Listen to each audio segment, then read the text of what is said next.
പ്രിയമുള്ളവരെ, ഏവർക്കും ടെക്ടീസിയുടെ പുതിയൊരു വീഡിയോയിലേക്ക് സ്വാഗതം. നമ്മൾ ഇന്ന് ഈ വീഡിയോയിൽ ഡിസ്കസ് ചെയ്യുന്നത് ലീഗൽ മെട്രോളജി ഇൻസ്പെക്ടർ ക്വാളിഫിക്കേഷനുമായിട്ട് ബന്ധപ്പെട്ട നിങ്ങളുടെ സംശയങ്ങൾക്കുള്ള മറുപടിയാണ്. അപ്പൊ നമ്മുടെ ലീഗൽ മെട്രോളജി ഇൻസ്പെക്ടറുടെ നോട്ടിഫിക്കേഷൻ വന്നിരിക്കുകയാണ്. നോട്ടിഫിക്കേഷൻ വന്നപ്പോൾ നിരവധി സംശയങ്ങളാണ് കമന്റിന്റെ രൂപേണയും അതോടൊപ്പം തന്നെ ഫോൺ കോളുകളായിട്ടും വന്നേക്കുന്നത്. അപ്പൊ നിങ്ങളുടെ എല്ലാ സംശയങ്ങൾക്കുള്ള മറുപടി ഈ വീഡിയോയിൽ നമ്മൾ ചെയ്യുന്നതാണ്. അപ്പൊ വീഡിയോ മുഴുവനായിട്ട് കാണുവാനായിട്ട് ശ്രമിക്കുക. അപ്പൊ നോട്ടിഫിക്കേഷൻ വന്ന കാര്യം അറിയാത്ത ഉദ്യോഗാർത്ഥികൾ ശ്രദ്ധിക്കുക. കാറ്റഗറി നമ്പർ 613/2025 ആണ്. നമ്മളെ പോസ്റ്റിന്റെ പേരെന്താണ്? ലീഗൽ മെട്രോളജി ഇൻസ്പെക്ടർ എന്നാണ്. പിന്നെ നമ്മുടെ ഡിപ്പാർട്ട്മെന്റിന്റെ പേര് ലീഗൽ മെട്രോളജി എന്നാണ് ഡിപ്പാർട്ട്മെന്റിന്റെ പേര്. നമ്മുടെ സ്കെയിൽ ഓഫ് പേ നോക്കിയേ, 43,400 തൊട്ട് 91,200 വരെയാണ്. ഡയറക്റ്റ് റിക്രൂട്ട്മെന്റ് ആണ്. അപ്പൊ നമ്മുടെ ഏജ് ലിമിറ്റ് നോക്കിയേ, 18 തൊട്ട് 36 വയസ്സ് വരെയാണ്. Category wise age relaxation applicable ആണ്. ഇനി ഇതിന്റെ വേക്കൻസിയുടെ കാര്യം പറയുന്നത് നോക്കിയേ, ആന്റിസിപ്പേറ്റഡ് വേക്കൻസീസ് ആണ് പറയുന്നത്. ഓക്കെ, ദെൻ ഇതിന്റെ ക്വാളിഫിക്കേഷന്റെ കാര്യം നിങ്ങൾ ക്ലിയർ ആയിട്ട് മനസ്സിലാക്കിയിരിക്കണം. PSC പറയുന്നത് എന്താണ്? ഫിസിക്സ് ഒരു സബ്ജക്റ്റ് ആയിട്ട് പഠിച്ചിട്ടുള്ള സയൻസിലുള്ള ബിരുദം, അല്ലെങ്കിലോ എനി ബ്രാഞ്ചിലുള്ള ബിടെക്, അതും അല്ലെങ്കിലോ എനി ബ്രാഞ്ചിലുള്ള 3 year engineering diploma with 3 years of professional experience. ഇത് ഈ 3 ക്വാളിഫിക്കേഷൻ ഉള്ളവർക്കും മസ്റ്റ് ആയിട്ട് പറയുന്ന ഒരു കാര്യമുണ്ട്: മലയാളം എഴുതാനും വായിക്കാനും സംസാരിക്കാനും ഉള്ള പരിജ്ഞാനം ഉണ്ടായിരിക്കണം. അത് നിങ്ങൾ കൃത്യമായിട്ട് മനസ്സിലാക്കുക. ഇനി നിങ്ങളുടെ സംശയങ്ങൾ ഓരോന്നായിട്ട് നമുക്ക് ക്ലിയർ ചെയ്യാം.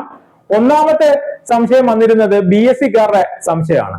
അപ്പൊ എല്ലാരും ചോദിക്കുന്നത് BSc ഫിസിക്സുകാർക്ക് മാത്രമാണ് ഈ പോസ്റ്റിന് അപ്ലൈ ചെയ്യാൻ പറ്റുന്നതെന്നാണ്. അങ്ങനെയല്ല.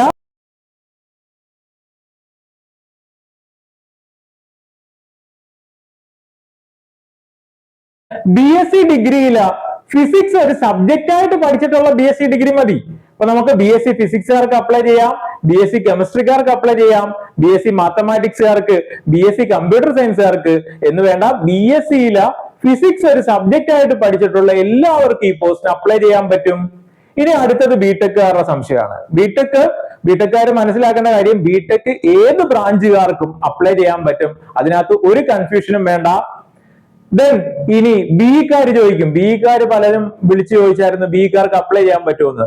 ബി എന്ന് പറഞ്ഞാൽ നമ്മുടെ ബിടെക്കിന് ഈക്വലന്റ് ആണ്. അപ്പൊ ബിയില ഏത് സ്ട്രീം ഉള്ളവർക്കും ഏത് ബ്രാഞ്ച് ഉള്ളവർക്കും ബിക്കാർക്ക് അപ്ലൈ ചെയ്യാൻ പറ്റും. ഇനി പ്രധാനമായിട്ട് ഉയർന്നു വന്നത് ഡിപ്ലോമക്കാരുടെ സംശയമാണ്. അപ്പൊ ഡിപ്ലോമക്കാര് നിങ്ങൾ കൃത്യമായിട്ട് മനസ്സിലാക്കിയിരിക്കുക. നിങ്ങൾ 3 ഇയർ എഞ്ചിനീയറിംഗ് ഡിപ്ലോമ ആയിരിക്കണം. അതോടൊപ്പം തന്നെ അത് റെഗുലർ കോഴ്സ് ആയിരിക്കണം. അത് നിങ്ങൾ കൃത്യമായിട്ട് മനസ്സിലാക്കുക. ഡിപ്ലോമയ്ക്ക് ശേഷം നിങ്ങളുടെ കൺസേൺഡ് ആയിട്ടുള്ള ഫീൽഡിൽ നിങ്ങൾക്ക് 3 years ഓഫ് പ്രൊഫഷണൽ എക്സ്പീരിയൻസ് ഉണ്ടായിരിക്കണം. അപ്പൊ അവിടെ നിങ്ങൾ മനസ്സിലാക്കേണ്ട കാര്യം, നിങ്ങൾ മെക്കാനിക്കൽ എഞ്ചിനീയറിംഗ് ഉദ്യോഗാർത്ഥിയാണെങ്കിൽ മെക്കാനിക്കൽ എഞ്ചിനീയറിംഗ് ഫീൽഡിലായിരിക്കണം നിങ്ങൾക്ക് ഉണ്ടായിരിക്കേണ്ട എക്സ്പീരിയൻസ്. ഇലക്ട്രോണിക്സോ ഇലക്ട്രിക്കലോ ഒക്കെ ആണെങ്കിൽ എന്താണ്, നിങ്ങളുടെ കൺസേൺഡ് ആയിട്ടുള്ള ഫീൽഡിലുള്ള എക്സ്പീരിയൻസ് ആയിരിക്കണം വേണ്ടത്. അപ്പൊ അവിടെ നിങ്ങൾ മനസ്സിലാക്കേണ്ട കാര്യം, ഗവൺമെന്റിലുള്ള എക്സ്പീരിയൻസ് കൗണ്ട് ചെയ്യും, പ്രൈവറ്റിലുള്ള എക്സ്പീരിയൻസും കൗണ്ട് ചെയ്യും.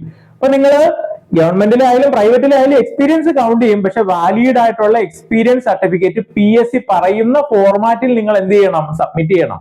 അത് നിങ്ങൾ കൃത്യമായിട്ട് മനസ്സിലാക്കുക. അപ്പൊ ഇവിടെ അഡീഷണൽ ആയിട്ടുള്ള രണ്ടാമത്തെ ക്വാളിഫിക്കേഷൻ ആയിട്ട് പറയുന്നത് എന്താണ്? മലയാളം എഴുതാനും വായിക്കാനും സംസാരിക്കാനും ഉള്ള പരിജ്ഞാനമാണ്. അത് നിർബന്ധമാണ്. അപ്പൊ മലയാളത്തിലുള്ള നമ്മുടെ പ്രൊഫിഷ്യൻസി ടെസ്റ്റ് ചെയ്യാനായിട്ട് PSC യോഗ്യതാ പരീക്ഷ ഒന്നും ഇതിനോടൊപ്പം തന്നെ നടത്തുന്നില്ല. അത് നിങ്ങൾ കൃത്യമായിട്ട് മനസ്സിലാക്കുക. അപ്പൊ നിങ്ങൾ 10ാം ക്ലാസ് വരെ മലയാളം പഠിച്ചവരുണ്ടാകാം, 10ാം ക്ലാസ്സിൽ മലയാളം പഠിക്കാത്തവരുണ്ടായിരിക്കാം. പക്ഷെ നിങ്ങൾ മനസ്സിലാക്കിയിരിക്കുന്ന കാര്യം, നിങ്ങൾക്ക് മലയാളം എഴുതാനും വായിക്കാനും സംസാരിക്കാനും അറിയാമെങ്കിൽ നിങ്ങൾ യോഗ്യരാണ്. അത് നിങ്ങൾ കൃത്യമായിട്ട് മനസ്സിലാക്കുക. അപ്പൊ ക്വാളിഫിക്കേഷന്റെ കാര്യം ക്ലിയർ ആണെന്ന് വിചാരിക്കുന്നു. ദെൻ നമ്മൾ ഏതൊരു പരീക്ഷയ്ക്ക് അപ്ലൈ ചെയ്യുമ്പോഴും നമ്മൾ അറിഞ്ഞിരിക്കേണ്ടതാണ് പ്രീവിയസ് അഡ്വൈസ് ഡീറ്റെയിൽസ്.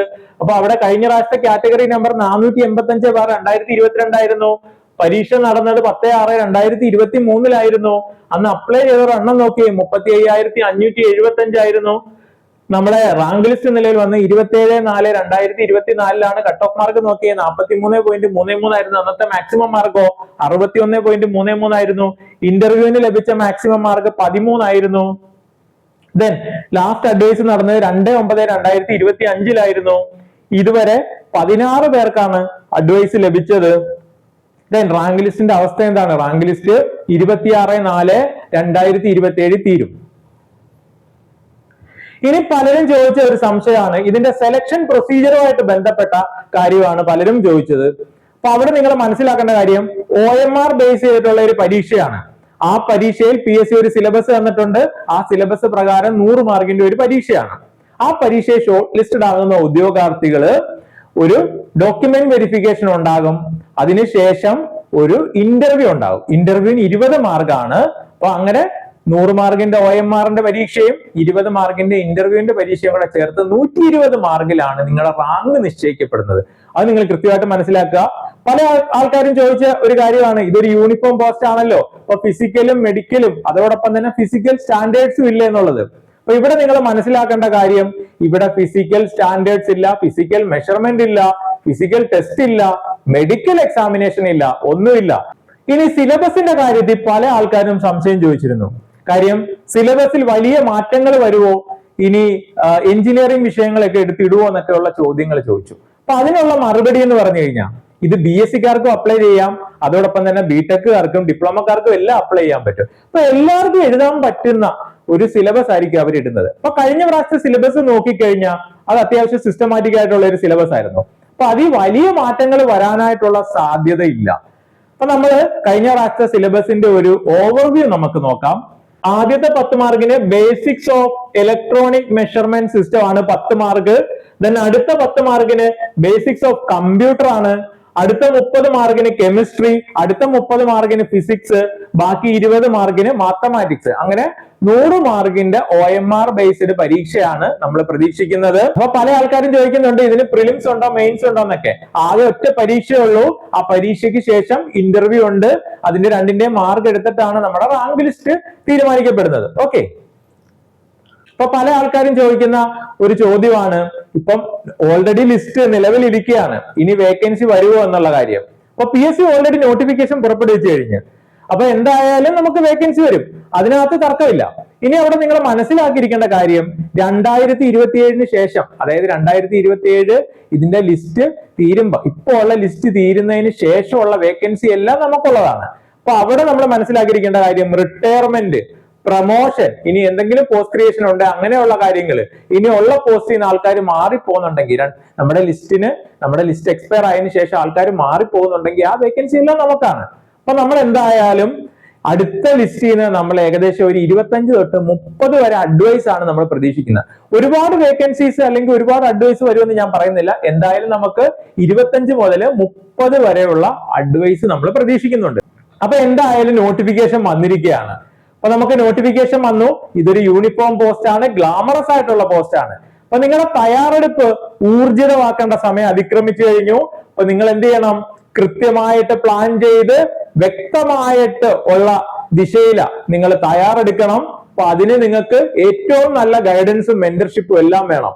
അപ്പൊ അതിനായിട്ട് ടെക് PSC ഒരു ഓൺലൈൻ കോഴ്സ് ആരംഭിച്ചിട്ടുണ്ട്. ലീഗൽ മെട്രോളജിയുടെ ഓൺലൈൻ ബാച്ച് ടെക് PSCയുടെ ആപ്പിൽ അവൈലബിൾ ആണ്. ഫുൾ സിലബസ് ബേസ് ചെയ്തിട്ടുള്ള റെക്കോർഡഡ് പ്ലസ് ലൈവ് ക്ലാസ്സുകൾ നമ്മൾ പ്രൊവൈഡ് ചെയ്യും. ഫുൾ നോട്ട്സ് PDF ഫോർമാറ്റിൽ പ്രൊവൈഡ് ചെയ്യും.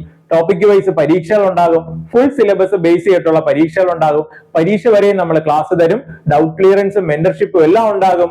നിങ്ങൾ പരീക്ഷ ക്ലിയർ ചെയ്ത ഇന്റർവ്യൂ ഗൈഡൻസ് ഫ്രീ ആയിരിക്കും.